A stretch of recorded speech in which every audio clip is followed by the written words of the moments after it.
Hello, everyone, and welcome to the Spurs Up Show, best Gamecocks podcast on the internet. Today is Friday, December the 3rd, 2021. Today's show, I break down this weekend's games. The Gamecocks return home to take on the Georgetown Hoyas this Sunday at Colonial Life Arena. Guys, I'll break down the game in its entirety. First things first, we'll talk about Georgetown, also top storylines, Hoyas players to watch for. I'll give my keys to the game and also lock in my prediction as South Carolina looks to bounce back from the ugly loss at Coastal Carolina on Wednesday afternoon. Also, guys, we got news and notes to get into, including a very interesting tweet from one of the Gamecocks greats on the hardwood. And also, of course, we're talking transfer portal. What are the realistic odds of South Carolina landing former Oklahoma quarterback Spencer Rattler? Guys, all that and more here on a packed Friday show. And it's all brought to you by our friends over at Upstate Movers Group. Guys, for all your moving needs this holiday season, be sure to check out our friends over at Upstate Movers Group. You can find them on social media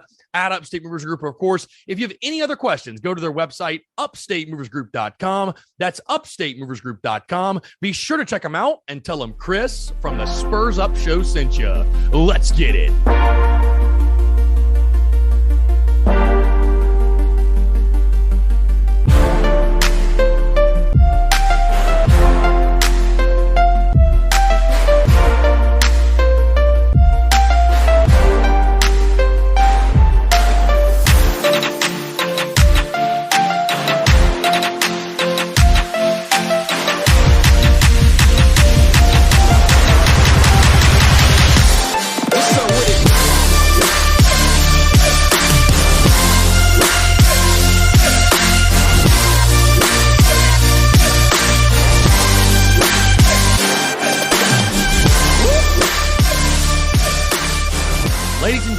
Boys and girls, happy Friday. Hope you're all doing well. I'm Chris Phillips, host of the Spurs Up Show. As always, appreciate you guys tuning in. We have got a packed show here on a Friday, a lot to get into in a fantastic way to kick off your weekend here on this Friday. First things first, hope the show does find you well, guys, no matter where you are, what you're doing, whether you're on the commute, you're in the office, you're on the job, you've got the day off, maybe you're in class, maybe you're outside enjoying this beautiful weather. By the way, it's absolutely crazy. Mid-70s weather, unreal. I'm absolutely loving it. And again, it's a great weekend to get outside, enjoy time with family, friends, whatever it might be, and enjoy the weather. I mean, it's literally like a high of 77 today in the city. So absolutely loving that. In case you didn't know, I'm not really a cold weather guy. I am a warm weather guy. I mean, I like when it cools off in the fall and winter and you get towards Christmas time and, you know, it feels like Christmas is in the air, if you will, but I'm absolutely loving this weather. I'm sure you are as well.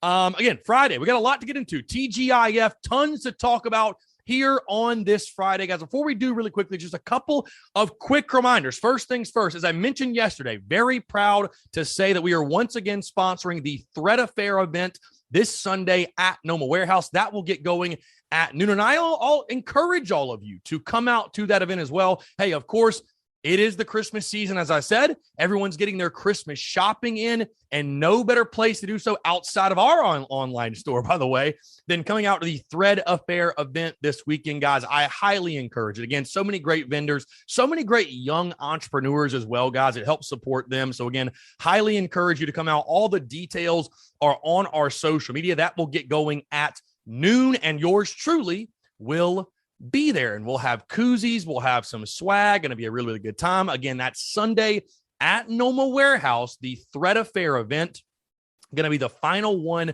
of the 2021 calendar year, and really looking forward to it. Gonna be a really, really good time. And again, I really do appreciate the fine folks at Thread Affair for allowing us to sponsor the event. It's been awesome to find different ways to give back in the city, and again, looking forward to Sunday's event as well. Also, guys, a quick content update. I maybe told a fib on yesterday's show. I changed my mind. As I told you yesterday, you know, I thought today we would start diving in the 2021 Gamecocks football season recap content and grades and postseason award show and all that stuff. Took a look again at the calendar, decided, you know what, we've got this basketball game on Sunday to talk about today. So I just wanted to update you guys. Next week, we're going to spend a lot of next week. That's when we'll do it, recapping the 2021 football season, doing things like postseason grades, our postseason award show. So again, tons of content coming Tuesday, Wednesday, Thursday, all throughout the week. So be sure to stay tuned to that. And again, really excited for that. But again, I looked at the calendar, thought, you know what? Here on this Friday, we got a big basketball game upcoming on Sunday, some other news and notes we're going to get into. So we'll save that content for, let's say, middle of next week. So again, just want to let you guys know, just in case you're wondering, you thought you missed it. No, we're moving that to early next week. And again, I'm really excited for that because, of course, there's a lot to dissect and a lot to break down when it comes to the Gamecocks 2021 football season. But for now, guys, we're talking South Carolina basketball on the hardwood. Yes, folks, we're not just going to ignore basketball because of the loss on Wednesday, because the Gamecocks come home and have a huge opportunity on Sunday afternoon at Colonial Life Arena as the Georgetown Hoyas come to Columbia, South Carolina. 2:00 tip-off at the CLA on SEC Network. Believe it or not, guys, these teams have played before. Of course, Georgetown, a very historic program. They lead the all-time series 1-3, so only 4 all-time matchups. But get this. I was surprised to find this out. In 2005, which was the last meeting, the Gamecocks actually won by a score of 69-66. So South Carolina will be looking to make it 2 straight wins over Georgetown, but crazy. 16 years since these two teams faced off. Georgetown comes in this game, guys, sort of a rocky start for them. 3-3 overall. Their head coach, they're led by Patrick Ewing, which if you don't know who Patrick Ewing is, go Google him. One of the greatest all-time basketball players ever. You look at their schedule. They lost to Dartmouth to open the year, then beat American, beat Siena, lost to San Diego State in the Paycom Wooden Legacy, then lost to St. Joe's as well, and they're coming off of a victory. They won their last game against Longwood on Tuesday by a final score of 91-83. But again, you look at that schedule, and you look at who they've played, you think this is a very winnable game. This is a very beatable Georgetown team that will be rolling into the CLA on Sunday afternoon. Georgetown, you look at them, they're scoring 73.8 points per game and giving up 70.7 points per game. So again, guys, a really intriguing matchup. Again, a Georgetown, when I think of Georgetown basketball, I mean, I just think of greatness, great teams contending for national championships, one of the best college basketball programs in America. And I don't know about this year. I think they're a pretty young team, got some question marks, got some holes. Should be a great game on Sunday afternoon at the CLA. Again, let's move, guys, into our top storylines for this ball game. The number one has to be this on the Gamecock side of things. Of course, South Carolina coming off of an abysmal, embarrassing, every negative adjective you can think of loss to the Coastal Carolina Chanticleers on Wednesday night. We talked about it ad nauseum yesterday. How quickly can Carolina bounce back? Because again, guys, I know most fans or some fans have mailed it in. This season is over. Fire Frank Martin. What are we doing? But here's the reality, guys. We're only 7 games into the year. We're 7 games in, and that's why you're not hearing me go crazy on Frank Martin yet and say fire Frank Martin and lead the fire Frank Martin train. We're 7 games in. We're 7 games in, and there's still a lot of opportunity in the non-conference and then, of course, conference play.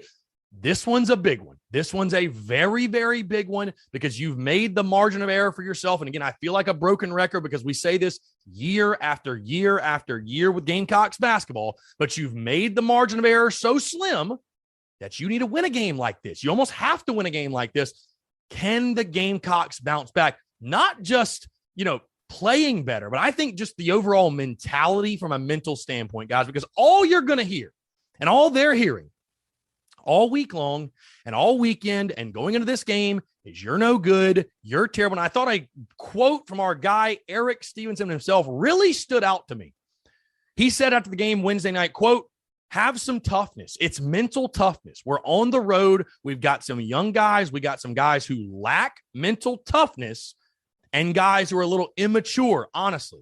It's one of those things where guys got to man up and grow up quick. SEC plays right around the corner. We're at Coastal now. It's going to be 2 times at Tennessee. Guys have got to grow up, including myself. That is a mic drop moment right there. And our guy, Eric Stevens, I think, trying to step up as a leader of this basketball team. You need guys like that and others, Jermaine Kustar, Wildens Levesque, Keyshawn, guys who have been around a while. You need those guys to step up as leaders, rally the troops, and help these guys put together their best effort on Sunday afternoon. Speaking of Jermaine Kusnard, of course, that's another big storyline in this game, the status of Jermaine Kusnard. Will he be limited? Will he be able to go? I mean, I think you saw it was painfully obvious how much this team missed Jermaine Couisnard on Wednesday night against Coastal. You know, he's a guy, this team sort of goes as he goes. And with him not being in the lineup, I like Jacoby Wright a lot, but you're asking a lot of a true freshman. You're asking a lot of a youngster to go out there and really lead this team and be one of the leaders at the guard position. So again, what is the status of Jermaine Couisnard? Can he go for you in this Sunday afternoon matchup? And if he can't, I think it's going to make it really, really tough on you to, again, bounce back and play your best basketball. Another big storyline, again, coming off of one of your, you probably say your worst shooting performance of the 2021-2022 basketball season. Do the shooting woes continue, or do you rebound and shoot the way we know this team can shoot? Because you look at Georgetown, you know, they're not a great defensive team, solid. They force turnovers, but they're not a great defensive team. So you should have the opportunity to find your rhythm yet again and get hot yet again from outside. It's crazy, though, guys, watching this team. I don't know what it is about offenses in South Carolina, but this team lives and dies by the long ball. They live and die by the three-pointer, guys. They live and die by that three-pointer. So you're going to probably be able to tell pretty early, are the three-pointers falling? Are they dropping? Is this team shooting with confidence? Or is it more of the same from what we saw in Conway? The shooting woes. Again, it sounds obvious, and I know it is. And when I say it, I'm like, Chris, that's so obvious, but you just got to make baskets. You've just got to shoot the ball better. Bottom line, you can't shoot 28% from the field and 23% from the outside and expect to win any games. So again, if you're going to beat Georgetown, that's got to improve. Speaking of shooting, another big storyline, the battle of the three ball, because guess what? Georgetown can shoot the three ball, guys. You look at them from the outside. Again, they shoot 44% from the field, by the way. Shoot 39% from three. On the flip side, they allow their opponents, though, to shoot 43% from the field and 35% from three. Because like I said, the opportunity's there, right? The opportunity's there. But the battle on the outside, again, they're shooting damn near 40% from three-point range. You're going to have to win that battle, win that matchup on the outside. Your guards in Georgetown, you look at their roster, that's something to me that jumps off the page. They've got some really big physical guards. They've got great guard play, and guard play wins in college basketball. So again, the battle of the three ball, I would be willing to bet you the team that sinks more three-pointers is going to be the team that wins this basketball game. So again, that battle on the outside, can you win that matchup? Can you make your shots offensively? And then defensively, play that lockdown Frank Martin style type of defense and make life tough on the Hoyas on the outside. Guys, my final top storyline, again, after a really tough game on Wednesday, and it's unfortunate, as I mentioned, because I was so excited for Gamecock fans to be fired up about this game and show up and show out and fill the CLA and make it a raucous environment. Well, losing to Coastal basically eliminated all hopes of that. And you know what? I can't really blame Gamecock fans. Like, I get it. And we've talked about it before. When it comes to baseball and basketball, you got to put a product on the floor or on the diamond to draw a crowd. So unfortunately, that'll probably be the case. You know, we were in the building last Sunday, and it felt like a morgue. I don't think it'll be quite that bad. But how does this team respond? And I talked about bouncing back, but returning to the friendly confines. Guys, you're back home. You're back home in your gymnasium. You have got to protect your home floor. You have to. It's just like any other sport. When you're at home, you got to value that. You can't get beat on your home floor. And you got a game like this where you're going to be a little bit desperate. Georgetown is not some superpower team. They're 3-3, right? They are what they are. You'd hope this team could come home and play its best basketball on its home floor at the CLA. So again, returning to the friendly confines, does that factor in this game at all? Guys, let's talk Georgetown players to watch for. Again, guys, like I said, they are very big on the outside of the guard position. That's where we're going to start guard Dante Harris, leading this team in points, 14 points per game, 3.5 rebounds per game, a really good player for the Hoyas on the outside. You then move to guard Aminu Muhammad. Again, both these guys are like 6'5", 6'6", really big body physical dudes on the outside, but Muhammad, 13.8 points per game and 7.8 rebounds per game. He leads the Hoyas in rebounds. And then here's a really interesting one. Forward Caden Rice, 13.7 points per game, 3.5 rebounds per game. But what's so interesting about him, you might ask? He's actually a Columbia native, a native of Columbia. You look at him, he went to Ridgeview High School. So again, I'm sure there's many people, and he's a grad student, if you will. But I'm sure there's many folks that will be in the building and came from the Citadel, actually played his basketball at the Citadel and then transferred to Georgetown. So again, player from Ridgeview. I'm sure he'll have a very big crowd there to watch him play, but very interesting to see the hometown kid coming back home to play against the Gamecocks. Guys, let's move to our keys to the game. What must South Carolina do to bounce back from that ugly loss Wednesday night to Coastal and find a way to win this basketball game? Well, guys, I talked about it earlier, and you guys know I'm a baseball guy, right? I'm a baseball guy through and through. Love baseball. And one of the great qualities, one of the great attributes of baseball players, successful baseball players, I was a pitcher. And what do they always tell you? Hey, have a short memory. Have a short memory. When you fail, when you succeed, doesn't matter. Have a short memory. My first key to the game for this South Carolina basketball team is flush it. Hey, flush it. Forget it. Whatever. All week long, people are going to tell you how bad you are, that you have no chance in this game. This season's over. Fire Frank Martin. He can't coach anymore. That's fine and dandy. Folks like me and others, we get to have all of our opinions, but you can't be listening to the noise. Flush the negativity from the game at Coastal. Wasn't your night, wasn't a great night, so be it. But you've played better basketball. Don't let that one game against Coastal Carolina define who this team is and what this season is going to be. So again, come in this game on Sunday, fresh mind, clear mind, attacking the objective in front of you. Flush it, my first key. My second key to the game, all about shooting, guys. That's it. That's the name of the game. You got to find a rhythm. You just simply put, you never got into any sort of a rhythm against Coastal Carolina. You never did. And Coastal Carolina, again, I talked about it yesterday, tipped the cap. They were the aggressor from the jump in that ballgame. You got to find a rhythm on the outside, get your shooters going. Our guy, Eric Stevenson, Mr. Shooter Shoot. If Jermaine Couisnard's healthy enough to go, Keyshawn Bryant, where's James Reese been? Get him going. Jacoby Wright, Chico Carter Jr., Devin Carter, where's he been?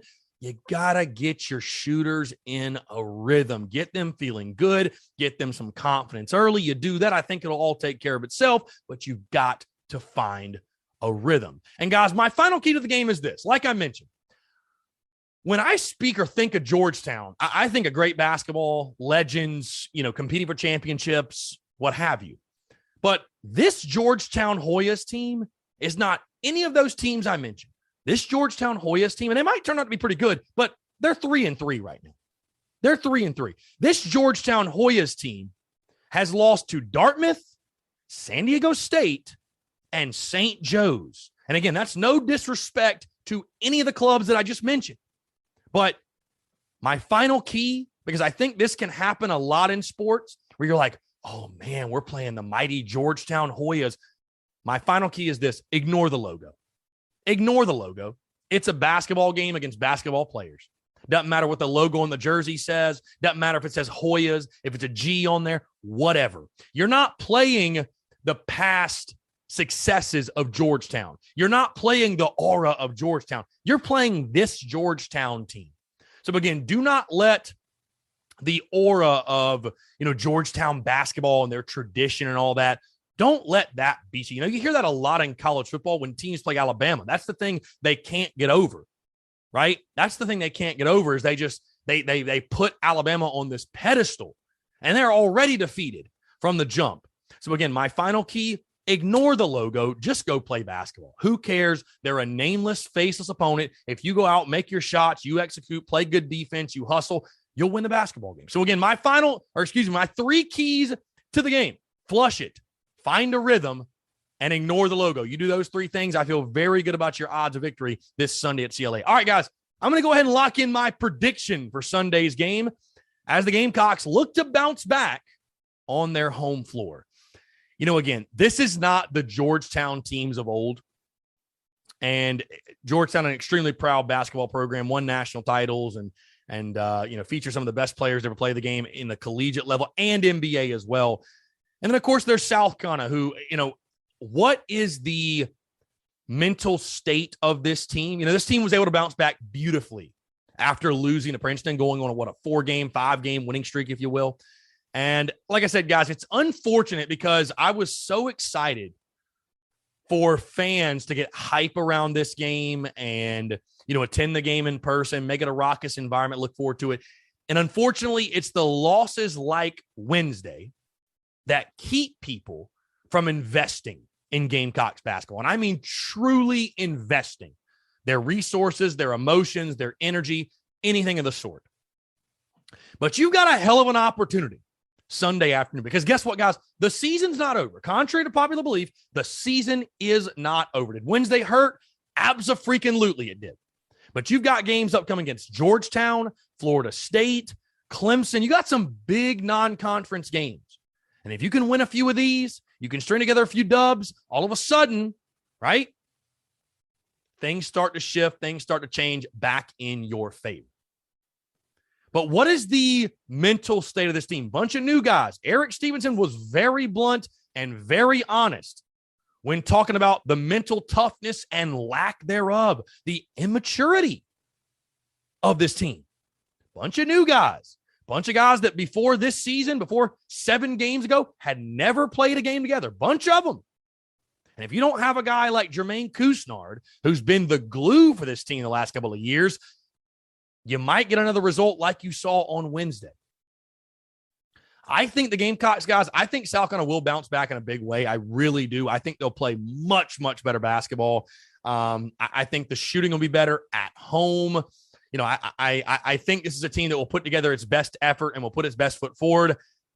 However, due to Jermaine Couisnard's uncertainty and me just not being able to block out what happened on Wednesday night enough, and I think Georgetown's a team, have they had the best start of their season? No, sitting at 3-3. But of course, they've got a fantastic coach in Patrick Ewing. They've got talent all over the floor. And I think that will be just enough to edge out South Carolina. Again, the Gamecocks, their biggest problem is when they go cold, they go ice cold.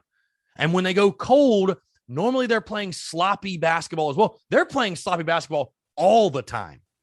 So you mix those two things together, it's just too much to overcome. Again, I think the Gamecocks will play much, much better. I think they'll shoot much better. I think it'll be an inspired performance at home.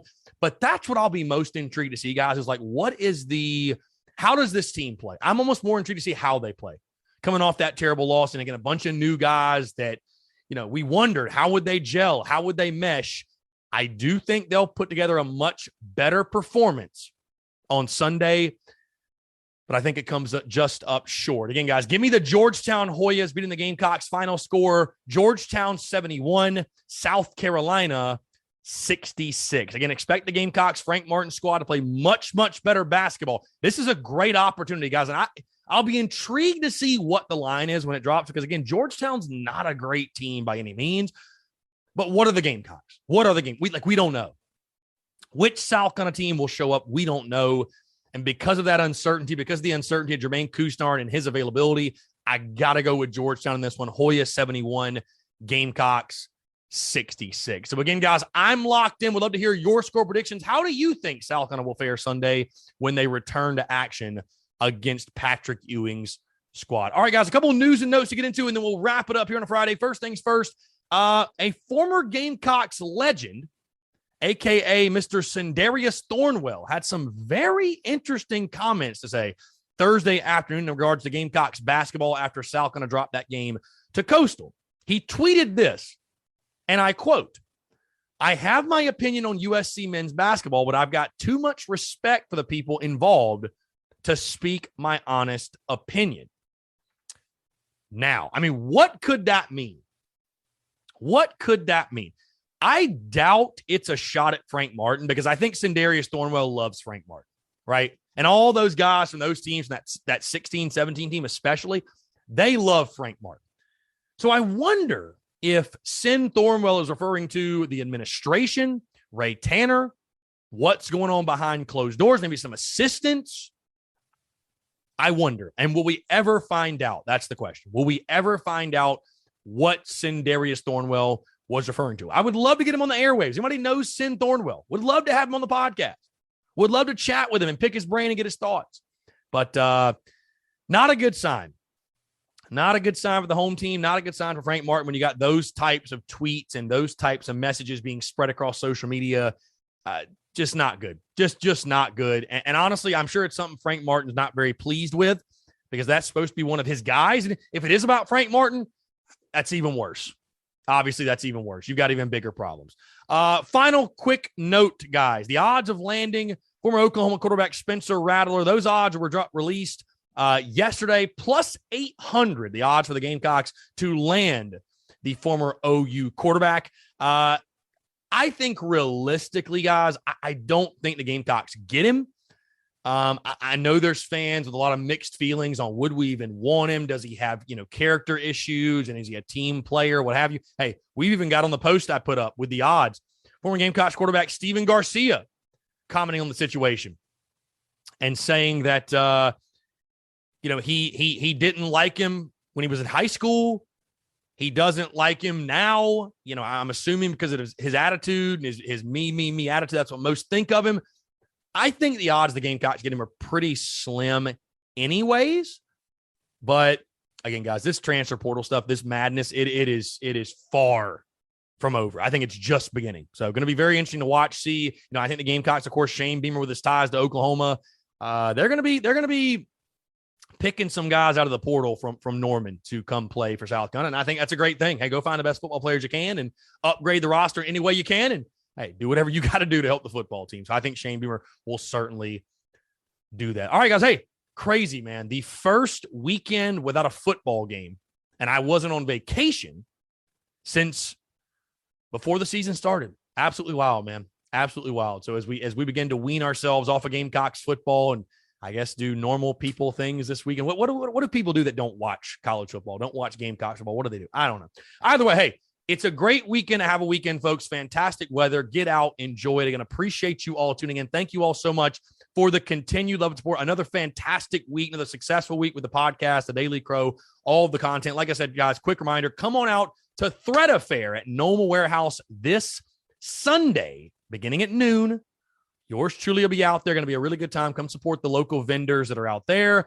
Other than that, yeah, again, you guys have a fantastic weekend. Come on out to CLA this Sunday, and I'll leave you with this. Go Cox, beat Georgetown, and we'll talk to you on Monday.